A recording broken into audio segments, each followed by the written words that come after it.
Rais wa Jamhuri ya Msumbiji, Mheshimiwa Daniel Francisco Chapo, anatarajiwa kuwasili leo jijini Dar es Salaam kwa ziara rasmi ya kiserikali ya siku 3 kufuatia mwaliko wa Rais wa Jamhuri ya Muungano wa Tanzania, Mheshimiwa Daktari Samia Suluhu Hassan.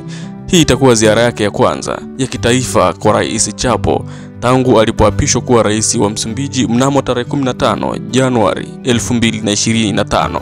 Kwa mujibu wa taarifa iliyotolewa na mkurugenzi wa mawasiliano ya Rais, Bi Sharifa Nyanga, Tanzania na Msumbiji zina uhusiano wa muda mrefu wa kihistoria na kindugu uliojengwa tangu enzi za harakati za ukombozi wa nchi za kusini mwa Afrika.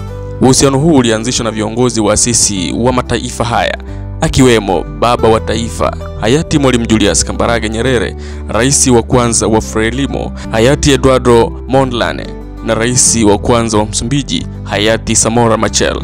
Ziara hii inalenga kuimarisha uhusiano uliopo kati ya nchi hizi mbili, kuendeleza ushirikiano katika sekta mbalimbali na kufungua milango ya ushirikiano mpya wenye manufaa ya pamoja.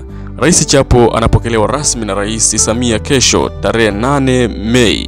Rais Chapo atapokelewa rasmi na Rais Samia kesho tarehe 8 Mei 2025 katika ikulu ya Dar es Salaam, ambapo viongozi hao wawili watafanya mazungumzo rasmi na kushuhudia utiaji saini wa mikataba na hati mbalimbali za makubaliano MOU zitakazohusu sekta tofauti za maendeleo. Akiwa nchini, Rais Chapo pia atatembelea hospitali ya taifa Muhimbili, kituo cha urithi wa ukombozi wa Afrika na mradi wa reli ya kisasa yani SGR, ili kujifunza na kuchunguza maeneo ya uwezekano wa ushirikiano zaidi. Aidha, ataelekea Zanzibar kwa mazungumzo na rais wa Zanzibar na mwenyekiti wa Baraza la Mapinduzi, Mheshimiwa Daktari Hussein Ali Mwinyi, pamoja na kutembelea miradi mbalimbali kama soko la samaki la Malindi na mamlaka ya kusimamia uvuvi wa Bahari Kuu. Ziara ya Rais Chapo itahitimishwa rasmi tarehe 9 Mei 2025